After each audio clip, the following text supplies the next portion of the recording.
बल्दिया उस्मा कराची के सबसे बड़े अस्पताल में डॉक्टर्स का तनख्वाहों की अदम अदायगी पर एहतजाज जारी है। बासी शहीद अस्पताल में ओपीडी का मुसलसल बाइकॉट है।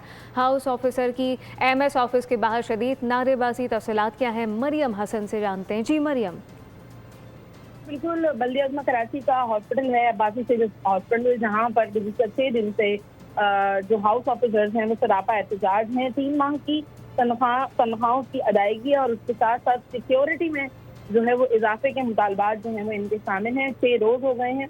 ओपीडीज का मुकम्मल तौर पर हाउस ऑफिसर्स ने बाइकॉट किया है, जिसकी वजह से जो पोस्ट ग्रेजुएट डॉक्टर्स हैं उन पर जो है वो काफ़ी ज़्यादा दबाव जो है वो आ रहा है और मरीज जो है वो मुश्किलात का शिकार हैं। तहम 6 रोज से जारी एहतजाज के हवाले से जो है वो इंतजामिया ने लाताल्लुकी का जो है वो ऐलान किया है और उनकी जानिब से कहा गया है कि कोशिश कर रहे हैं कि जल्द अज जल्द जो है इनके मसाइल का जो है वो हल निकाला जाए। ताहम डॉक्टर्स का कहना ये है कि जब तक मुतालबात नहीं माने जाएंगे उनका एहतजाज और बाइकॉट जो है वो जारी रहेगा। जी मरियम हसन अपडेट कर रही थी, आपका शुक्रिया।